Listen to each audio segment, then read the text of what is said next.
What's up, guys? I guess the first thing I can say about the movie is that it wasn't as bad as I expected. I actually had three different expectations about the movie. 4 to 5% of the time I thought the movie was going to be very, very good. 70% of the time I thought it was going to be a very bad movie. So that was my expectation. About 25% of the time I expected to see an average movie, and that's where I am now. Maybe if some parts had been changed, and if I hadn't seen a very, very good superhero movie, I might have liked this movie. But as it is, I can't say it's a good movie because there are a lot of things that bothered me in the movie. Many of these are details that I cannot mention because they contain spoilers, but I can touch on some of them.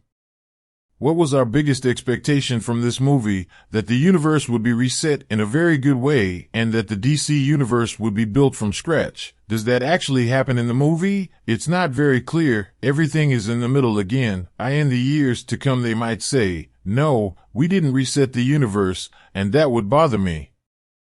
Because we've seen how many times DC has ignored its own internal decisions and made new decisions over and over again.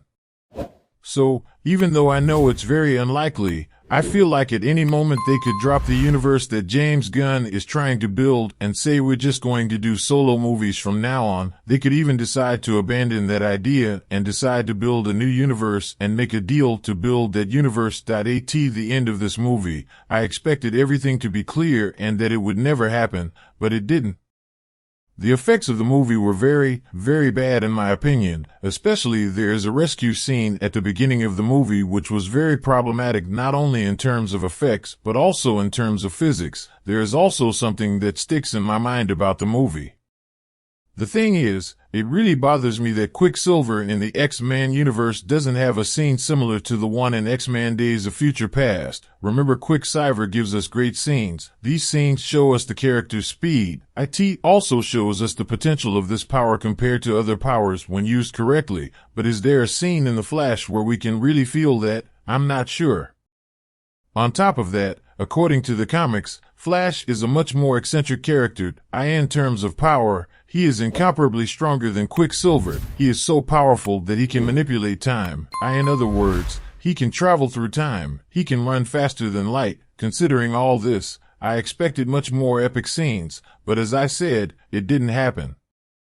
There was also a balance of power issue in the movie that bothered me. I can't explain what it is because it would be a huge spoiler. I will definitely wait for the review with spoilers and we will discuss it a lot there. There were no very important additional scenes in the movie. If you are not a very curious person, I suggest you don't wait for the credits to watch the last scene and watch it later on YouTube or something. If you are very curious, there is nothing to do. After all, you are the one.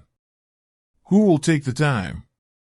The movie was much bigger in size than I expected. Some of the characters I saw excited me because I had never seen the trailers for the movie and I went without knowing how much was shown in the trailer. But I probably wouldn't have been so excited if I had seen it in the trailer, because after I saw the movie, I decided to take a look at the trailer. They showed so many things that we should only see in the movie. I'm serious.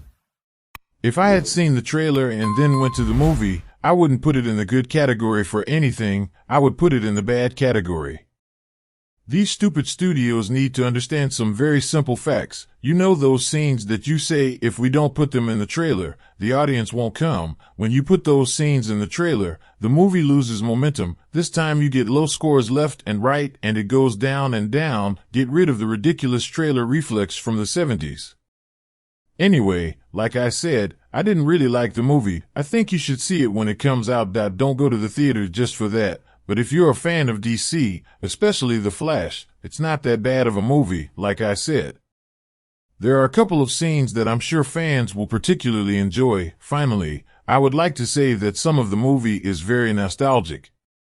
Like I said, details in the spoilered video. Bye, guys. I'm glad you're here. You never know when we'll see each other. Good day, good evening, and good night.